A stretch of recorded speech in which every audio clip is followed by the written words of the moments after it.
గురించి మాట్లాడిన అందరికీ ఒక బ్యాడ్ న్యూస్ ఏంటంటే ఇది బయటికి రాగానే మీ అందరి మీద కేసు పెడతారు. నన్ను అంతంత పెద్ద దేవుడు రాముడు గోపాలు సో ఖబర్దార్. దాని తర్వాత మీరు కోర్టుకి వెళ్తాం, మిమ్మల్ని అరెస్ట్ చేయటం, పారిపోవడం అలాంటివన్నీ ఉంటాం. దానివల్ల ఎంటర్టైన్మెంట్ కూడా వస్తుంది అందరికీ, బ్యాడ్ న్యూస్తో పాటు. ఆర్జీవి గారి గురించి బుక్ రాస్తే అందరూ అప్పుడు ఏం చెప్పారంటే ఏదో లాభం ఆశించి ఈ పని చేస్తున్నాడేమో అనుకున్నారు. అట్లాంటిది ఏమీ లేదని ఇప్పుడు తెలుస్తుంది. ఆయన పని ఆయనది, మా పని మాది. కాకపోతే అందరి దృష్టిలో ఆయన ఒకలా కనబడవచ్చు, but according to is just pure human being అంతే. ఆయన ఒప్పుకోకపోయినా తర్వాత ఒక మనిషి అసలు వదిలించుకోవాలని చూసే సమాజంలో ఆ మనిషిని పట్టుకొని అర్థం చేసుకుని పుస్తకాలు రాస్తున్నారంటే సంథింగ్ రిమార్క్. అందుకని ఎక్కువ మాటలు ఎక్కర్లేదు. Such a beautiful human being. తన వల్ల చాలా మందికి ఒక జీవించే అవగాహన కలిగింది, కాస్త లైఫ్ రిఫైన్మెంట్ కూడా వచ్చింది. కొందరికి ఇన్స్పిరేషన్, తర్వాత కొందరికి మోటివేషన్, కొందరికి చిరాకు, రకరకాల సంవేదనలకి ఆయన ఒక కేంద్ర బిందువు అయ్యాడు. కాబట్టి అట్లా అతన్ని చూసి జస్ట్ ఎంజాయ్ చేస్తే సరిపోతుంది. You don't have to learn anything అట్లా. అందుకని చాలా తర్వాత ఆదర్శత మళ్ళీ ఇప్పటికీ దర్శనం. Thank you so much. అందుకని ఏమి లేదు. సో రచయిత కూడా థ్యాంక్ యూ సో మచ్. మీ చాలా బాగా ఆదరింపబడాలని మనస్ఫూర్తి. తప్పులు రీచ్ అవుతుంది బికాస్ ఇట్ హ్యాస్ ఆర్బీస్ ఫేస్.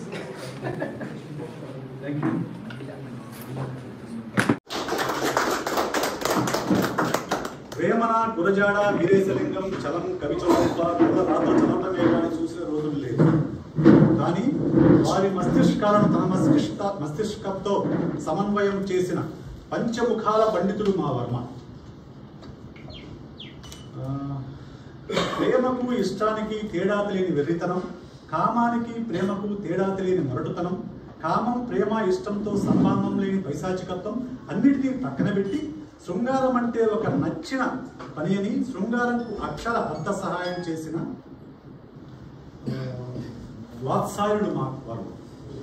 సో లైక్ దిస్ శతకం నెక్స్ట్ బుక్ అదే మీ మీద రాబోయేది.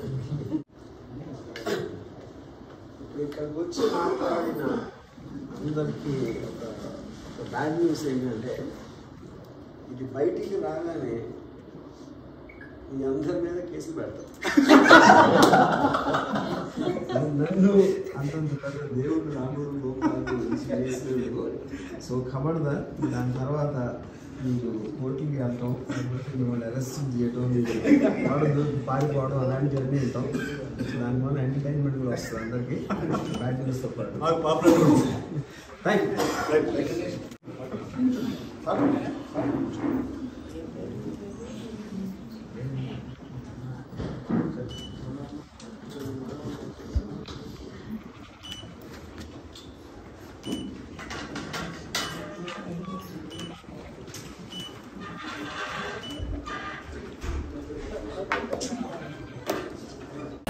సో రామ్ గోపాలాయనం అనే పుస్తకం ఇప్పుడే ఆర్జీవి గారు లాంచ్ చేశారు.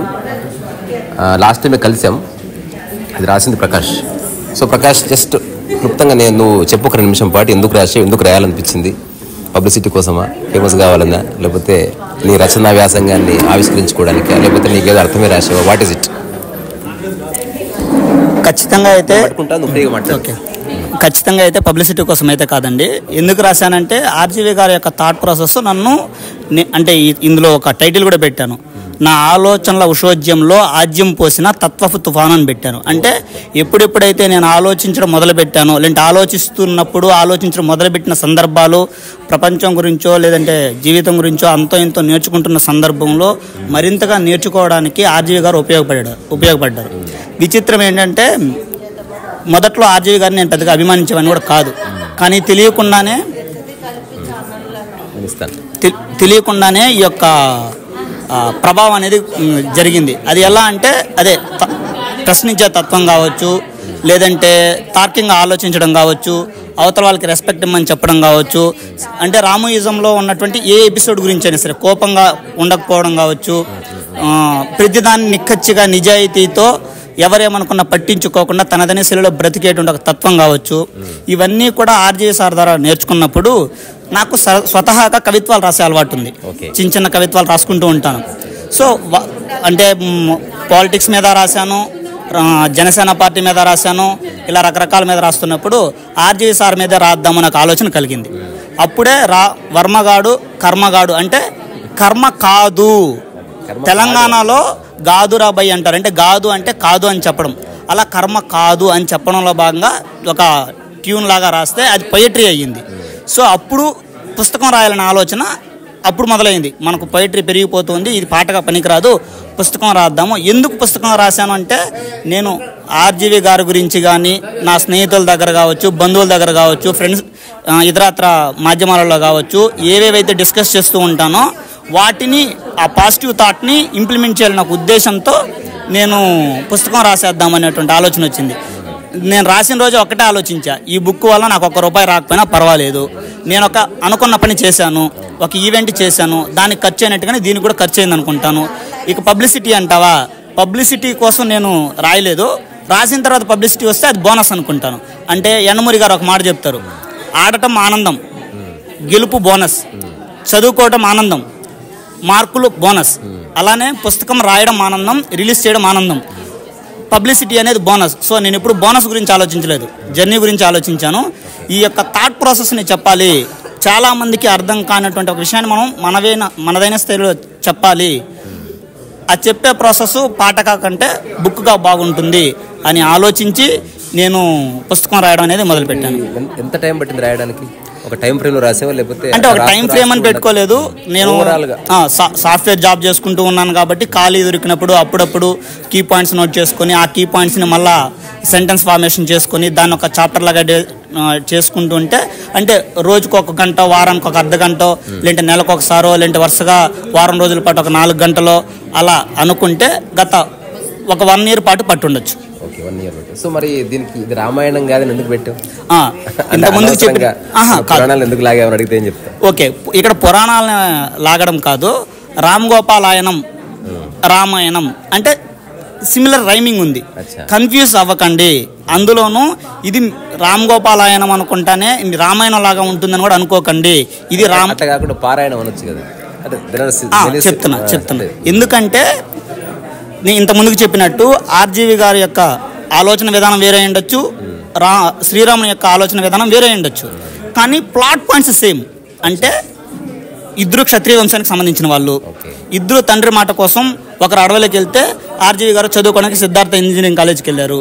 అక్కడ కోతి మొక్కలో లేదంటే వానర సైన్యంతో సావాసం శ్రీరాముడు చేస్తే ఇక్కడ సత్యేంద్ర, ఫెడరిక్ నీషే, ఫిలాసఫర్స్తో అయాన్రాన్తో సావాసం చేశారు. అక్కడ రావణ సంహారం జరిగితే ఇక్కడ తనలోని తామస రాక్షస గుణాలను సంహరించుకోవడం, అంటే కోపము, అసూయ, ద్వేషము లాంటివి సంహరించుకోవడం జరిగింది. అక్కడ రాజుగా పట్టాభిషిక్తుడైతే ఇక్కడ శివ సినిమా దర్శకుడిగా పట్టాభిషిక్తుడయ్యాడు. అక్కడ భార్య వియోగం జరిగింది, ఇక్కడ భార్య వియోగం జరిగింది. అక్కడ రాజ్యానికి లేదా ప్రజలకి ఒక ఆలోచన, ఒక మంచి రాజు ఎలా పరిపాలించాలో చెప్పడంలో భాగంగా శ్రీరాముడు ఆదర్శమైతే ఒక మంచి మనిషి లేదా ప్యూర్ హ్యూమన్ బీయింగ్, ఒక థింకింగ్ ఉన్నటువంటి ఒక మనిషి, ఆలోచించగలిగే శక్తి ఉన్నటువంటి ఒక మనిషికి ఎలా ఉండాలో చెప్పేటువంటి ఒక రామయిజం కూడా ఇక్కడ నిదర్శనం. సో దారులు వేరే ఉన్నా లేదా ఆలోచన విధానం వేరే ఉన్నా ప్లాట్ పాయింట్స్ అయితే సిమిలర్గా ఉన్నాయి. సో ఇదొక సింథసిస్ లాగా రాసావు అనమాట, ఒక అనాలిసిస్ అంతే. సో ఈ పుస్తకంని ఒకవేళ ఒక మాటలో నువ్వు కంక్లూడ్ చేయాలంటే వాట్ ఇస్ ఇట్? అంటే సమయం లేని వాడు అడిగాను, అసలు పుస్తకంలో ఏముందా ఒక్క మాట చెప్పాను. ఆర్జీవి గారి కామెంట్స్ని మనం ఎలా అర్థం చేసుకోవాలి, మన జీవితానికి ఎలా ఉపయోగించుకోవచ్చు. ఓకే, ఆర్జీవి గారు చూసారా దీన్ని? చూశారు. ఏమన్నారు? మొన్న కవర్ అయితే I love this, I will read this అన్నారు. ఇప్పుడు బుక్ అలా బ్రౌజ్ చేశారు. ఓకే. తనకున్న బిజీ షెడ్యూల్లో ఎప్పుడో ఒక చదవచ్చు. ఏదైనా బుక్ లంచ్కి రావడం చాలా గొప్ప విషయం, చాలా గొప్ప విషయం. ఇది ఒక మెమరీగా కూడా ఉండిపోతుంది నాకైతే. ఇంకా భవిష్యత్తులో కూడా నీ యొక్క పుస్తక రచన వ్యాసంగాన్ని కొనసాగిస్తావా? What is it? అనుకుంటున్నా. భవిష్యత్తులో నాకు ఒక ఆలోచన ఉంది, రాజ్యాంగంలో పెత్తందారులు అనేటువంటి ఒక టైటిల్ ఉంది. అది ఫిక్షనల్గా రాయాలా, నాన్ ఫిక్షనల్గా రాయాలా, లేదంటే ఒక నవలా రూపంలో పొలిటికల్ డ్రామాని కరెంట్ పాలిటిక్స్, కరెంటు ప్రజలు అంటే ఓటర్లు ఎలా ఉన్నారు అని చెప్పడానికి ఎలా రాయాలని ఆలోచిస్తున్నాను. బట్ అది కూడా ఒక ఆలోచన ఉంది. నీకు బాగా ఇన్స్పిరేషన్ ఇచ్చిన అపార్ట్ ఫ్రమ్ ఆర్జీవి ఆథర్స్ ఎవరు, రైటర్స్ ఎవరు? ఓకే, అపార్ట్ ఫ్రమ్ ఆర్జీవి గారు అంటే నేను మొదటగా చెప్పాల్సింది యండమూరి వీరేంద్రనాథ్ గారు, తర్వాత బుచ్చిబాబు చివరకు మిగిలేది బుక్. యండమూరి వీరనాథ్ గారిది మొదట అసలు నేను చదవడం మొదలుపెట్టింది నావెల్స్ యండమూరి గారివి. అందులో వీలనేం చేద్దాం కావచ్చు, తప్పు చేద్దాం రండి కావచ్చు, ఆనంద బ్రహ్మ కావచ్చు. ఆనంద బ్రహ్మలో ఒక మందాకిని క్యారెక్టర్ అయితే నాకు ఇప్పటికీ ఇన్స్పిరేషన్గానే అనిపిస్తుంది. సో తప్పు చేద్దాం రండిలో కల్కి ఇలా ఎక్కువ ఉంది. కానీ తక్కువ పుస్తకం చదువున్నా కానీ త్రిపురనేని గోపీచంద్ గారిది. ఎవరైనా వెస్టర్న్ ఫిలాసఫర్స్ ఇన్ఫ్లుయెన్స్ ఏమైనా ఉందా? వెస్టర్న్ ఫిలాసఫర్స్ నేను పెద్దగా చదవలేదు, ఎందుకంటే నేను బేసిక్గా ఇంగ్లీష్లో చాలా పూరు కాబట్టి వెస్టర్న్ ఫిలాసఫర్స్ చదవలేదు. ఆర్జీవి గారు చెప్తున్నారు కదా అని చెప్పి అయాన్ రాండ్ బుక్ మాత్రం తీసుకొని చదివే ప్రయత్నం చేశాను. వెస్ట్రన్ ఫిలాసఫీస్ అయితే నేనేం చదవలేదు. నేను చదివింది తెలుగు మహాప్రస్థానం పోయిటరీ అని ఇక్కడ అన్వయించాను. అక్కడక్కడ సినిమాల్లోకి రావాలనుందా? నాకు అవకాశం వస్తే సినిమాలోకి రావాలని ఉంది. ఎందుకంటే నాలో అంతో ఇంతో రచయిత ఉందని నేను నమ్మినాకనే నేను రాయడం మొదలెట్టాను. అలానే నాలో యాక్టింగ్ స్కిల్స్ కూడా ఉన్నాయని నాకు ఎందుకు అనిపిస్తుంది. ఎందుకంటే నేను అనర్గళంగా కొన్ని డైలాగులు చెప్పగలను అలా. కాబట్టి నేను అవకాశం వస్తే పొటెన్షియల్ నీకు తెలుసు, నేను నమ్ముతున్నా. ఇప్పుడు అంత రెడీగా ఉంది, అవకాశమే బాకీ. ఒకవేళ అవకాశం వస్తే మాత్రం రచయితగా యాక్టర్గా ట్రై చేయాలి. లేదు, నేను అడగలేదు. అంటే ఈ బుక్ లాంచ్ లో ఉన్నప్పుడు దీని మీద ఫోకస్ చేశాను. ఆ అవకాశాలు అంటే ఆయనకి ఇచ్చిన బుక్ లో పేపర్ రాసి పెట్టకపోయినా అలా ఏం చేయలేదు. చమత్కారం ఉండాలి కదా, అలాంటివి అయితే ఏం చేయలేదు. ఒకవేళ నేను నమ్మేది ఏంటంటే నాలో నిజంగా విషయం, నేను ఈ బుక్ రాసినప్పుడు కూడా ఒకటే అనుకున్నా, ఈ బుక్ లో విషయం ఉంటే లేదా అవతల వాళ్ళకి నచ్చేదో అవతల వాళ్ళకి కావాల్సిందో ఉందని నమ్మితే అవతల వాళ్ళు నాకు సహకరించి బుక్ రిలీజ్కి ఉపయోగపడుతుంది. బుక్ రిలీజ్ అయిన తర్వాత పాఠకులకి కావాల్సింది ఉంది అనుకుంటే అమ్ముడుపోతాయి. నా ప్రయత్నంగా నేను చేస్తే పలానా చోట బుక్ దొరుకుతుందని చెప్పడం చేస్తాను తప్పితే పబ్లిసిటీ అయితే అంతే. విశ్వేష్ సార్ చెప్పినట్టు బుక్ అమ్ముడుపోవాలి. ఇప్పుడు నేను పుస్తకం కొనుక్కోవాలంటే ఎట్లా? ఈ పుస్తకం కొనుక్కోవాలంటే ఒకటి నా నెంబర్కి ఫోన్ చేయొచ్చు, లేదంటే అమెజాన్లో దొరుకుతుంది. రేపటి నుంచి అమెజాన్లో కూడా అవైలబుల్లో ఉంటాయి. ఫ్లిప్కార్ట్లో కూడా పెడుతున్నాను. లేదు విశ్వేష్ సార్కి ఫోన్ చేసినా లేదంటే విజయ మేడంకి ఫోన్ చేసినా వాళ్ళ ద్వారా కూడా కొనుక్కోవాలనుకున్నాను. చాలా ఇందులో Vijaya madam cooperation, Vishwesh sir cooperation, Akalla Raghavendra sir cooperation, Swapna madam cooperation చాలా ఉంది. కాకపోతే ఈరోజు అనుకోకుండా ఆకళ్ళ రాఘవేంద్ర సారు, స్వప్న మేడం గారు రాలేకపోయారు. వాళ్ళు కూడా వచ్చింటే మరింత సంపూర్ణమైనటువంటి భావన ఉంటుంది.